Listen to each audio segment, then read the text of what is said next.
रुको रुको रुको रुको, इधर आ जाओ बेटा, रुको 1 मिनट।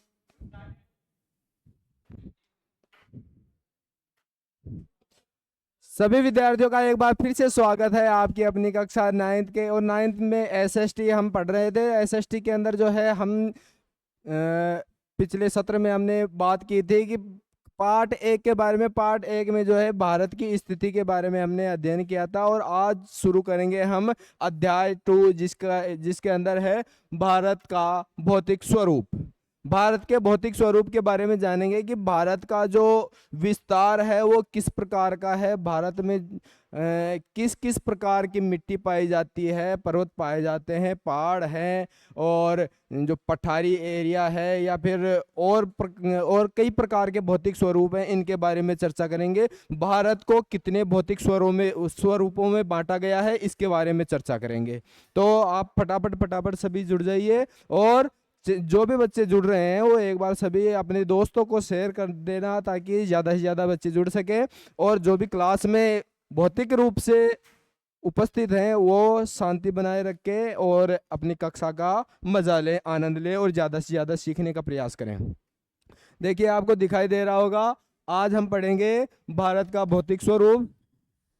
और भारत के भौतिक स्वरूप के अंदर आपको जो है रटन विद्या को अब छोड़ देना है, आपको केवल सीखना है। और जितना सीख पाएंगे उतना आप अपने मन से जो है किसी भी चीज को एक्सप्लेन कर पाएंगे। तो मैं आपको बता रहा था कि भारत का जो है भौतिक स्वरूप है उसको विशेष रूप से जो है 6 भागों में बांटा गया है। कितने भागों में बांटा गया है? 6 भागों में। 6 भागों में बांटने से पहले थोड़ी सी चर्चा करेंगे कि भारत कहाँ से कहाँ तक है। कल हमने बात की थी कि भारत जो है दक्षिण में कहाँ से शुरू होता है और कौन से अक्षांश तक फैला हुआ है, और देशांतर में कौन सी जगह से कौन सी जगह तक फैला हुआ है, इसके बारे में बात की थी। भारत के चारों तरफ पानी था, इसके बारे में बात की थी कि कितने एरिया में भारत के चारों तरफ पानी है? उत्तर में क्या चीजें हैं, पश्चिम में क्या चीजें हैं, पूर्व में क्या चीजें हैं, और दक्षिण में किस प्रकार की जलवायु है, इसके बारे में बातें की थी। और उसी को आगे बढ़ाते हुए हम बात करेंगे शुरू से कि किस प्रकार की जलवायु भारत के अंदर है। तो देखिए, भारत को भौगोलिक रूप से हम 6 भागों में बांट सकते हैं। ठीक है, 6 भागों में किस प्रकार बांटेंगे, ध्यान से देखिएगा। हम शुरू करेंगे उत्तर से। किस तरफ से शुरू करेंगे? उत्तर दिशा से शुरू करेंगे। उत्तर में सबसे पहले क्या आता है? हिमालय पर्वत श्रृंखला। क्या आती है? हिमालय पर्वत श्रृंखला, जो भारत के उत्तरी छोर पर, सबसे उत्तरी छोर पर विद्यमान है। अब वो हिमालय कहाँ से कहाँ पर है, हिमालय कितना ऊंचा है, कितना चौड़ा है, हिमालय को कितने भागों में बांटा गया है, हिमालय में किस प्रकार की जलवायु है, हिमालय में जो है किस प्रकार की नदियाँ निकलती है, और किस प्रकार की जलवायु हिमालय में विद्यमान है, इसके बारे में बातचीत करेंगे। दूसरे नंबर पे है उत्तरी मैदान। उत्तर का विशाल मैदान है, उसके बारे में बात करेंगे। उसके बाद में है प्रायद्वीपीय पठार। ये प्रायद्वीपीय पठार कहाँ पर है? उत्तर का मैदान कहाँ पर है? हिमालय जो श्रृंखला है, हिमालय जो पर्वत श्रृंखला है, वो कहाँ पर स्थित है? चौथे नंबर पे है अपना भारतीय मरुस्थल। भारतीय मरुस्थल का एरिया कौन सी जगह पर है? 5वें नंबर पर है अपना तटीय मैदान, और 6ठे नंबर पर है द्वीप समूह। इस प्रकार से 6 भागों में भारत को भौगोलिक स्वरूपों में बांटा गया है। फिर से ध्यान दीजिएगा, भारत को 6 भौगोलिक स्वरूपों में बांटा गया है, और पूरा पाठ अपना इसी के ऊपर आधारित है। पहला है अपना हिमालय पर्वत श्रृंखला, ठीक है। दूसरा है उत्तरी मैदान, अगला है प्रायद्वीपीय पठार, अगला है भारतीय मरुस्थल, चौथा है तटीय मैदान, और छठा है द्वीप समूह। ये कौन कौन सी जगह पर स्थित है, इसके बारे में थोड़ी सी बातचीत कर लेते हैं। आपको मैप दिखाई दे रहा है, भारत का एटलस आपके सामने है। हमने बात क्या की थी सबसे पहला क्या है? हिमालय पर्वत श्रृंखला। हिमालय पर्वत श्रृंखला यहाँ पर है। कौन सी जगह पर? सबसे उत्तरी छोर पर। उत्तरी छोर भी दो भागों में बटा हुआ है, पश्चिम से लेके पूर्व तक या पूर्व से लेके पश्चिम तक है। तो हिमालय कौन सी दिशा से कौन सी दिशा में फैला हुआ है? स्थित है उत्तर में, लेकिन फैला हुआ कहां पर है? पश्चिम से पूर्व या पूर्व से पश्चिम की ओर। दूसरा क्या था? उत्तर का मैदान। उत्तरी भाग ये है, तो ये उत्तर का मैदान यहाँ पर स्थित है। इसको और बढ़ा सकते हैं तो यहाँ पर उत्तर का मैदान स्थित है। तीसरे नंबर पे क्या था? प्रायद्वीपीय पठार। ये एरिया जो है प्रायद्वीपीय पठार के अंतर्गत आता है। अगला है भारतीय मरुस्थल या रेगिस्तान। रेगिस्तान का कौन से एरिया में आएगा? इस एरिया में, जो थोड़ा सा पंजाब में, राजस्थान में और गुजरात में, इस जगह पर भारतीय मरुस्थल है। इसके बाद में तटीय मैदान। अब तट कहां पर होगा? जहां पर पानी होगा उसके आसपास की जो भी जगह है वो तटीय मैदान के अंतर्गत आएगी। पानी कहां पर है? यहाँ पर है। हाँ, पानी के आसपास में जितना भी एरिया है वो सारा तटीय मैदान आएगा। और जहां से समुद्र शुरू हो रहा है वहां से लेके जहां तक समुद्र खत्म हो रहा है वो सारा का सारा तटीय मैदान आता है। और छठा नंबर पर है द्वीप समूह। द्वीप समूह अपना ये यहाँ पर द्वीप समूह है, यहाँ पर द्वीप समूह है, यहाँ पर द्वीप समूह है। हाँ, तो भारत को कितने भौगोलिक स्वरूपों में बांटा? 6 भौगोलिक स्वरूपों में। 6 के बारे में मैंने बता दिया, फिर से एक बार बात करते हैं। पहला था अपना क्या था? हिमालय पर्वत श्रृंखला, जो यहाँ पर आपको दिखाई दे रही है। क्लियर? दूसरा नंबर पर था उत्तर का मैदान। ठीक है, उत्तर का मैदान। भारत का उत्तरी छोर कहां पर है? यहां से ऊपर का उत्तरी छोर है, तो यहां पर ये उत्तर का मैदान आ जाएगा। क्लियर? फिर पठारी प्रदेश, जहां पर पठार होते हैं। अब इनके बारे में बात करेंगे, पठार क्या होता है और पर्वत क्या होता है ना। पठारी प्रदेश भारत के सेंटर में आएगा। कहां पर आएगा? भारत के सेंटर से थोड़ा सा साउथ की तरफ आएगा। अगला है तटीय मैदान। ये लो, जहां पर पानी है उसके आसपास का एरिया तटीय मैदान। ठीक है, अगला है भारतीय रेगिस्तान। और रेगिस्तान कहां पर है? थोड़ा सा पंजाब, राजस्थान और गुजरात, ये भारत का रेगिस्तान। बाकी बचा द्वीप समूह। द्वीप समूह आपको पता है, एक द्वीप समूह यहाँ है, एक यहाँ है, एक यहाँ है, बाकी है तो 2 ही। क्लियर? 6 भागों में बट गया। अब पहले नंबर पे क्या था अपना? हिमालय। चलो हिमालय के बारे में बातचीत करेंगे। हिमालय के बारे में बातचीत करने से पहले मैं आपको बता दूं कि हिमालय जो आपको एटलस में दिख तो छोटा सा रहा है, बहुत बड़ा, ऊंचा भी बहुत बहुत निकला हुआ है। तो देखो हिमालय कहाँ से शुरू हो रहा है और कहाँ पर खत्म हो रहा है, उसके बारे में बातचीत करते हैं। हिमालय को देखो 2 प्रकार से विभाजित किया गया है। कितने प्रकार से? 2 प्रकार से। एक तो उत्तर से दक्षिण, उत्तर से दक्षिण, यहां से यहां, इस प्रकार से बांटा गया है। और एक पूर्व से पश्चिम। 2 प्रकार से हिमालय को बांटा गया है। सबसे पहले हम बात करेंगे उत्तर से दक्षिण में किस प्रकार से बांटा गया है ना। तो हिमालय को देखो हम 3 भागों में किस प्रकार से बांट सकते हैं कि जो सबसे उत्तरी एरिया है ना, यहाँ से इसके आसपास पास पास पास पास 3 लाइनें दिखाई दे रही है सबको। तो ऊपर की लाइन के बारे में बातचीत करेंगे। ऊपर की जो लाइन है वहां पर सबसे ज्यादा ऊंचे पर्वत हैं। कौन सी लाइन में? सबसे उत्तरी जो हिस्सा है ना, कभी किसी माता का ऐसे आपने चित्र देखा है? मूर्ति देखी होगी, सिर पे मुकुट होता है, पीछे बड़ा सा चक्कर होता है, हाँ, बीच में फिर थोड़ा छोटा और आगे सबसे नीचे का भाग होता है, पीछे बड़ा, फिर बीच में उससे छोटा और आगे आगे उससे छोटा, इस प्रकार से होता है ना माता का मुकुट। तो हिमालय को भी हम उसी प्रकार से देख सकते हैं। जो सबसे पीछे पीछे है उत्तर दिशा में, वो सबसे ऊंचे हिस्से में आता है और उसकी औसत ऊंचाई होती है 6000 मीटर। औसत ऊंचाई है ये। औसत ऊंचाई किस प्रकार से, कई पर्वत जो है 8000 मीटर से भी ऊंचे हैं, कोई जो है 5000 के आसपास हैं, कोई जो है 6000 का है, कोई 7500 का है, कोई 5100 मीटर का है। इस प्रकार से कोई बहुत ज्यादा ऊंचे, कोई छोटे, कोई और ऊंचे, कोई छोटे, इस प्रकार से है। तो इनकी औसत ऊंचाई कितनी है, 6000 मीटर ऊंचाई। और इसको हम बोलते हैं महा हिमालय। किस नाम से जानते हैं, महा हिमालय। पहला भाग मैंने आपको बताया जहां पर सबसे ज्यादा ऊंचाई के पर्वत मिलते हैं। पर्वतों की औसत ऊंचाई कितनी है, 6000 मीटर, ठीक है। और जितने भी इसमें हिमालय में सबसे ऊंची ऊंची पर्वत चोटियां हैं वो इसी में मिलती है, और इसको हम महा हिमालय के नाम से जानते हैं। ये ऊंचाई की तो बात हो गई, चौड़ाई की बात भी कर लें।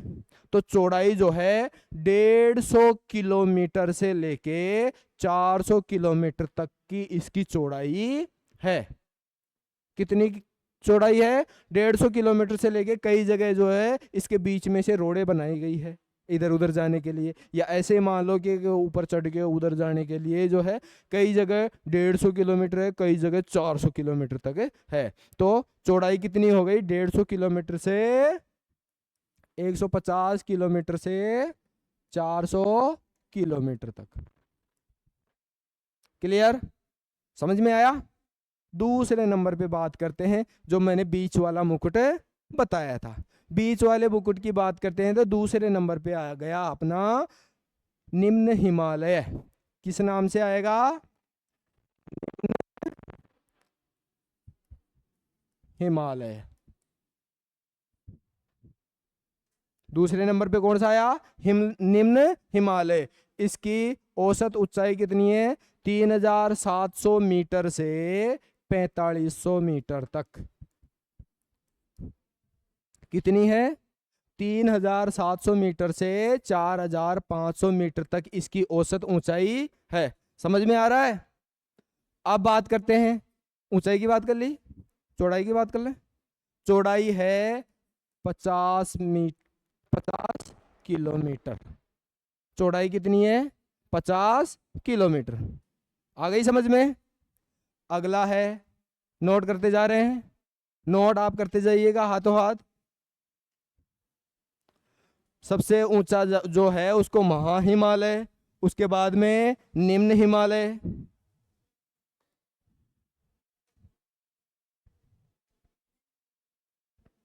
जल्दी नोट कर लीजिए ताकि अगले की तरफ हम बढ़ सकें।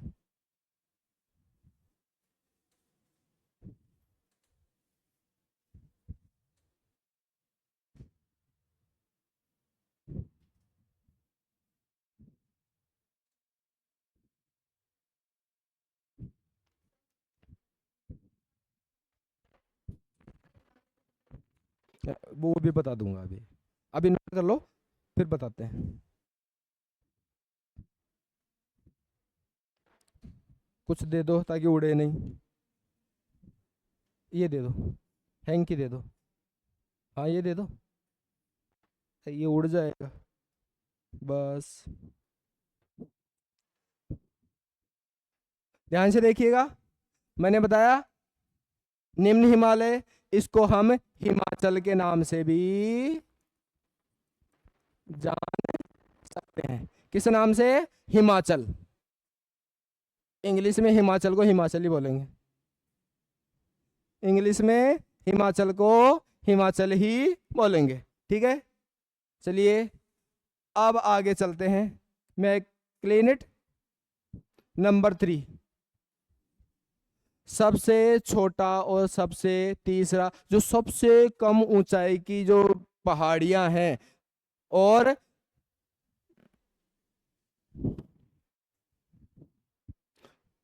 जिसकी सबसे कम चौड़ाई है, सबसे कम ऊंचाई और सबसे कम चौड़ाई, इसको हम कहेंगे शिवालिक।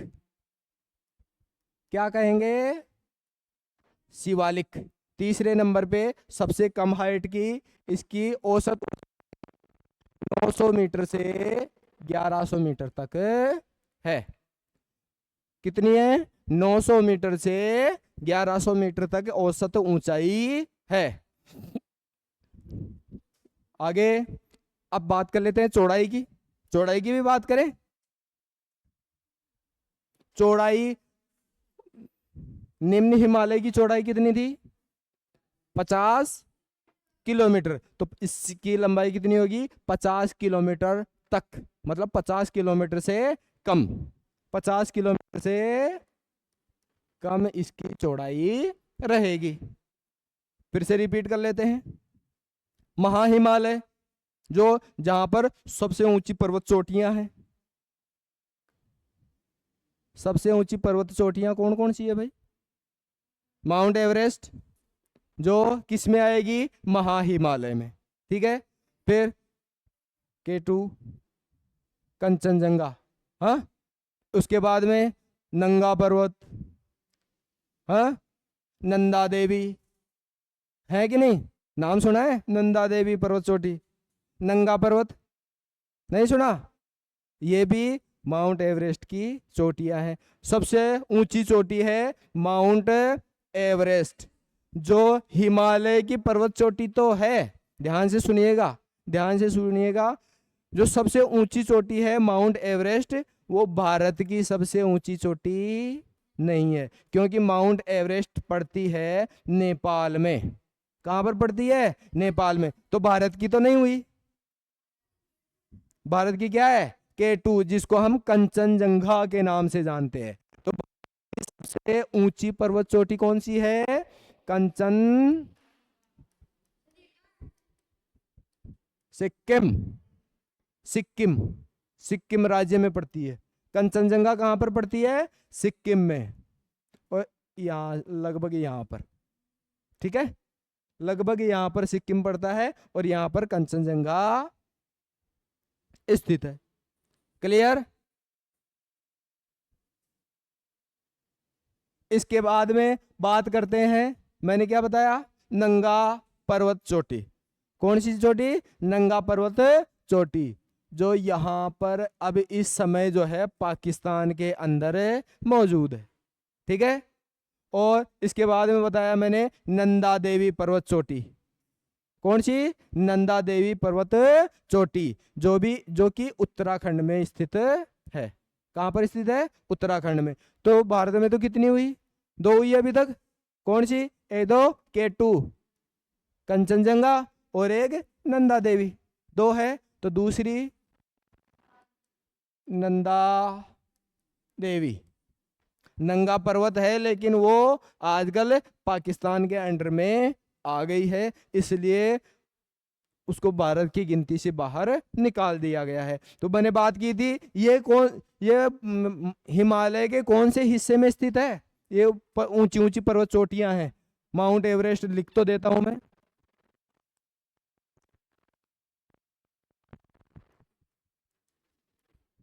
कौन से हिस्से में स्थित है? महाहिमालय के हिस्से में स्थित है, और वहां पर सबसे ज्यादा पर्वत चोटियां हैं। ठीक है। अब देखो, ये पर्वत तो आपने सभी ने देखे होंगे, हाँ, पत्थर होते हैं। तो इसमें किस प्रकार के पत्थर हैं? ग्रेनाइट के। किस प्रकार के पत्थर हैं? ग्रेनाइट के पत्थर हैं, और हमेशा जो है ये बर्फ से ढके रहते हैं। दूसरा मैंने क्या बताया था? निम्न हिमालय, जिसको और किस नाम से बताया था मैंने? हिमाचल के नाम से। दूसरा मैंने बताया था निम्न हिमालय, जिसको हिमाचल के नाम से जाना जाता है, और उसकी औसत ऊंचाई 3700 मीटर से 4500 मीटर तक होती है। चौड़ाई जो है 50 मीटर से ऊपर ऊपर होती है, 50 मीटर से 150, 50 किलोमीटर से 150 किलोमीटर के बीच की। ठीक है। इसमें जो है ज्यादातर आपको बजरी, बजरी जानते हो, हाँ, बलुई मिट्टी, इस प्रकार की मिट्टी मिलती है। तीसरे नंबर का जो हिस्सा है वो पास पास में तो है नहीं, किलोमीटरों की बात है। कितने तो किलोमीटर बताया मैंने, 50, 150 से 400, इस प्रकार से बताया मैंने। तो चौड़ाई बहुत दूर है, 400 किलोमीटर कितना होता है, यहाँ से जयपुर पहुंच जाओ, यहाँ से जयपुर पहुंचने जितनी इतनी चौड़ाई हिमालय की है। अब इसमें चढ़ो उतरो, अब पहाड़ है तो ऐसा नहीं कि यहाँ पर फ्लैट है मामला। पहाड़ों में मामला फ्लैट होता है क्या? रास्ते सीधे होते हैं, कहीं पर दर्रे हैं गहरे गहरे, फिर चढ़ाई, फिर उतरेंगे, फिर दर्रे आएंगे, खड्डा आएगा और सीधा आएगा, थोड़ा फ्लैट आएगा, फिर कहीं चढ़ना पड़ेगा, फिर उतरना पड़ेगा। इस प्रकार की ऊबड़ खाबड़ जमीन आएगी। ऐसे तो नहीं रोड बना रखी है चल दो सीधे फटाफट पहुंच जाएंगे, नहीं, मामला गड़बड़ है ना। आ रही है समझ में? तो दूसरे नंबर की मैंने बता दी हिमालय, हिमाचल, जिसकी औसत ऊंचाई 3700 से 4500 मीटर तक है। चौड़ाई जो है 50 किलोमीटर से 150 किलोमीटर के बीच में है। क्लियर? और यहां पर क्या पाई जाती है? बजरी और बलुई मिट्टी, बालू मिट्टी, ठीक है। और बजरी आपको पता है, नींद आ रही है? आ रही है। जहां नदियां चलती है ना, है ना, और उसके आसपास में जो थोड़ी दानेदार मिट्टी होती है वो बलुई मिट्टी होती है ना। और उसी में जो है और ज्यादा दानेदार और मोटी होती है वो बजरी होती है ना। और बजरी से थोड़ी कम छोटे दाने वाली जो है बलुई मिट्टी होती है, और वो होती है आपके हिमाचल में। तीसरे नंबर पे मैंने क्या बताया था? शिवालिक की पहाड़ियां, जिसकी सबसे कम ऊंचाई होती है। अब थोड़ा सा कॉमन सेंस लगाओ, सबसे भारत की तरफ कौन सा पार्ट है? शिवालिक वाला पार्ट है ना, सबसे पास में। तो ज्यादातर नदियां शिवालिक से निकलने वाली ही भारत में आती है। क्या शिवालिक यहां से यहां तक ही है पूरा ही, लेकिन हिमालय का भारत की तरफ वाला हिस्सा है। फिर इस पर्वत के आगे जो है हिमाचल, हिमाचल राज्य वाला नहीं, हिमालय को भी हिमाचल के नाम से इंगित किया गया है। और फिर लास्ट में पीछे की तरफ जो कहां पर गया हुआ है? चीन में भी गया हुआ है। हाँ, चीन से भी जुड़ा है हुआ है ना हिमालय, और उधर नेपाल में है, नेपाल में भी घुस रहा है ना। तो वहां की नदियां कम इधर आती है, बहुत रेयर ही ऐसी नदियां होगी जो सबसे ऊपर वाले पोस्टर से निकलती है और फिर भारत में आती है ना। उधर से निकलने वाली नदियां उधर जाएगी, क्योंकि बीच में जो है दूसरा पहाड़ भी आ गया जिसको निम्न हिमालय कहते हैं, है ना। तो महा हिमालय से निकलने वाली नदियां भारत में आ सकती हैं क्या? नहीं आ सकेगी, क्योंकि बीच में जो है आपका क्या है? हिमाचल वाला एरिया और है जो बहुत 4.5 किलोमीटर ऊंचा तक है। और इतनी ऊंची नदी चढ़ सकती है? नहीं चढ़ सकती। इसका मतलब महा हिमालय से निकलने वाली नदी भारत में नहीं आएगी, वो तो उधर ही जाएगी। अब देखो दूसरे वाला है शिवालिक है, मतलब हिमाचल है। हिमाचल के दक्षिणी भाग से निकलने वाली नदी भारत में आ सकती है, लेकिन उत्तरी भाग से निकलने वाली नदियां भारत में नहीं आ सकती। और भारत की तरफ जो पर्वत चोटियां हैं वो है आपकी शिवालिक पर्वत चोटियां। कौन सी है? शिवालिक। और हमारे भारत में जितनी भी नदी आती है वो शिवालिक की पहाड़ियों से ही निकलती है, चाहे वो गंगा हो, और कौन सी निकलती है भाई, यमुना हो, हाँ, जितनी भी नदियां हैं जो हिमालय से निकलती है वो कौन से श्रृंखला से निकलती है? शिवालिक पर्वत श्रृंखला से निकलती है। आगे बात करें तो हिमालय जो यहां से पश्चिम से पूर्व तक फैला हुआ है, हाँ, उसके बारे में बात करेंगे। पहले जिसके बारे में बात कर रहे हैं उसी की तरफ चलें तो ज्यादा ठीक रहेगा ना, है ना। ये शिवालिक में ही आएगा, है ना। अब है कौन सी जगह, यहां पर बात करेंगे। अभी बात कर रहे हैं हम हिमालय पश्चिम से पूर्व की तरफ कहां कहां तक फैला हुआ है। तो देखो पश्चिम में जो है सिंधु नदी, सिंधु नदी दिख रही है आपको पूरी छोर पर। इसके बाद में पाकिस्तान चालू, इसके बाद में पाकिस्तान चालू। तो सिंधु नदी से निकल शुरू होकर यहाँ पर ब्रह्मपुत्र नदी तक हिमालय फैला हुआ है। पश्चिम में सिंधु नदी से शुरू होके पूर्व में ब्रह्मपुत्र नदी तक हिमालय फैला हुआ है और ये हमारे उत्तरी सीमा का प्रहरी के नाम से जाना जाता है। तो हमने हिमालय के उत्तर से दक्षिण के पार्ट को हमने पढ़ लिया। अब पढ़ेंगे हम पूर्व से पश्चिम वाले पार्ट को। तो मैंने बताया सबसे पश्चिम में कौन सी नदी है? सिंधु नदी। तो यहां से शुरू करेंगे हिमालय को सिंधु नदी से। अब पूर्व से पश्चिम किस आधार पर बांटेंगे? नदियों के आधार पर। कोई नदी यहाँ से निकलती है, कोई यहाँ से निकलती है, कोई यहाँ से निकलती है, कोई यहाँ से निकलती है, कोई यहाँ से निकलती है, कोई यहाँ से निकलती है। इस प्रकार से नदियां निकलती है। तो नदियों के आधार पर इनको बांटेंगे। 1 2 3 4 5 इस प्रकार से बांटेंगे। तो सबसे पहले सिंधु नदी से सतलज नदी तक, सिंधु नदी से सतलज नदी तक पंजाब हिमालय के नाम से जानते हैं। किस नाम से? सिंधु नदी से सतलुज नदी के बीच का जो हिमालय है, यहां से यहां तक का हिमालय जो है उसको किस नाम से जानते हैं? पंजाब हिमालय। समझ में आ रहा है? सिंधु नदी से सतलुज नदी के बीच में का जो हिमालय है इतना, ठीक है, उसको किस नाम से जानते हैं? पंजाब हिमालय के नाम से।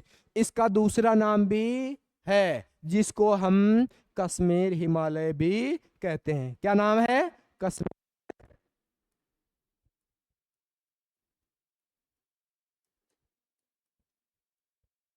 इसी को कहते हैं पंजाब हिमालय भी, इसी को कहते हैं कश्मीर हिमालय भी, क्योंकि इस एरिया में कश्मीर पड़ता है, इसलिए इसको कश्मीर हिमालय भी कहते हैं। अब दूसरा पार्ट आता है सतलुज नदी से शुरू होके कौन सी नदी? दूसरी नदी, एक और नदी है। कौन सी नदी है? ताप्ती नदी। कौन सी नदी है? ताप्ती। ठीक है, तो यहां पर सतलुज से ताप्ती नदी के बीच, फिर ताप्ती से और कोई दूसरी नदी मिल जाएगी, फिर ताप्ती से और कोई दूसरी नदी मिल जाएगी, और वहां से फिर ब्रह्मपुत्र नदी। इस प्रकार से इसको बांटा गया है। तो ध्यान से देखिएगा, सतलुज नदी, सतलुज नदी के बाद में दूसरा है सतलुज से कुमाऊं, सतलुज से कुमाऊं नदी के बीच। तीसरा है कुमाऊं नदी से, नोट करते जाइएगा, काली नदी के बीच। कहां तक है? फिर चौथा है काली नदी से ताप्ती नदी के बीच। 4 हो गया। और ताप्ती नदी से ब्रह्मपुत्र नदी के बीच। अब बात करेंगे थोड़ी सी, पहले नोट कर लो।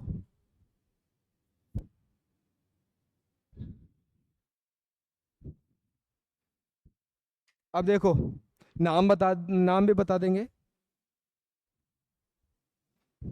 पहले नोट कर लो कहां से कहां तक फैली हुई है।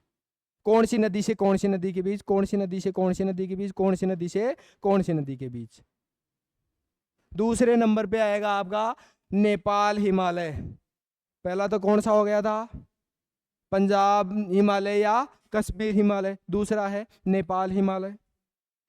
देखो, दूसरा है, दूसरे वाले में लिख लेना नेपाल हिमालय।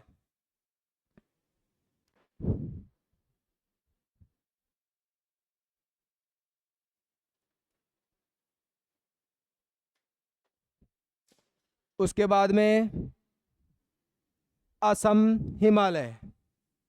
तीसरे नंबर पे कौन सा आएगा? असम हिमालय। और लास्ट में है ब्रह्मपुत्र हिमालय। कौन सा है?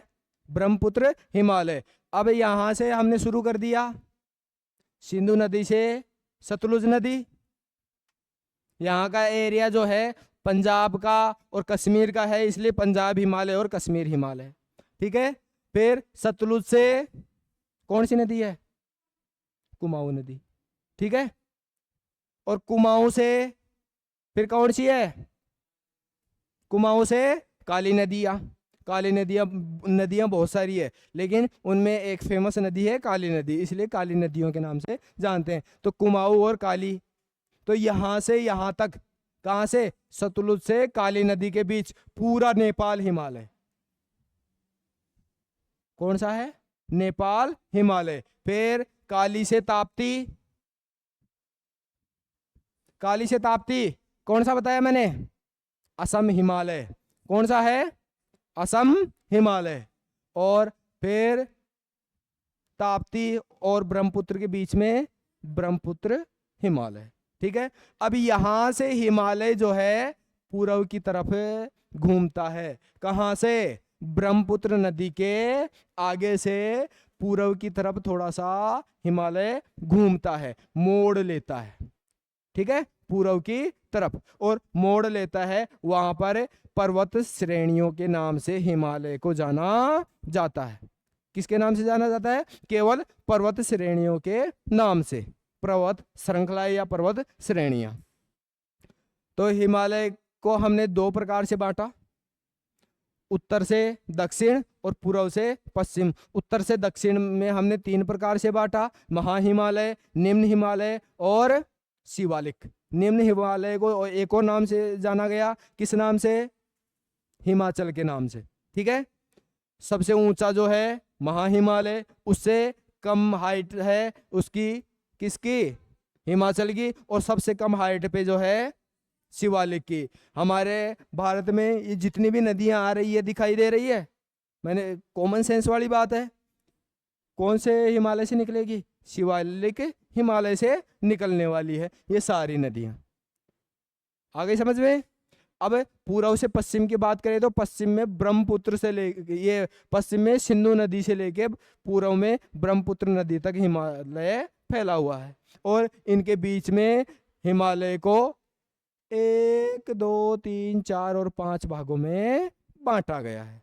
ठीक है। इसके अलग अलग नाम मैंने बता दिए कि सिंधु नदी से शुरू होकर सतलुज नदी, सतलुज से शुरू होकर कुमाऊं, कुमाऊं से शुरू होकर काली नदियां, फिर काली नदी से ताप्ती, ताप्ती से ब्रह्मपुत्र। और ब्रह्मपुत्र जो है सबसे पूर्वी हिस्सा मैंने बताया, ब्रह्मपुत्र से फिर हिमालय जो है मोड़ ले लेता है और पूर्व की तरफ घूम जाता है। वहां पर पर्वत चोटियां ज्यादा ऊंची नहीं है, इसलिए उनको, और बिल्कुल मतलब बर्फ वाली चादर वहां पर नहीं है। बर्फ वाली चादर केवल यहां तक ही है, जहां पर पूर्वी मोड़ आ गया वहां पर बर्फ की चादर नहीं है। वहां पर फिर बर्फ की जगह क्या है?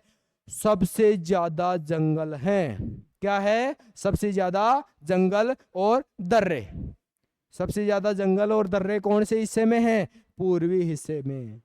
तो जंगल कहां पर मिलेंगे? हिमालय में, पूर्वी हिमालय में, ब्रह्मपुत्र नदी के आगे। क्लियर? अभी यहां पर देखो कौन कौन से राज्य हैं अपने। मणिपुर है कि नहीं? नागालैंड है, तो नागा पहाड़ियां, मणिपुर पहाड़ियां, और कौन से राज्य हैं? मिजोरम, तो मिजो पहाड़ियां।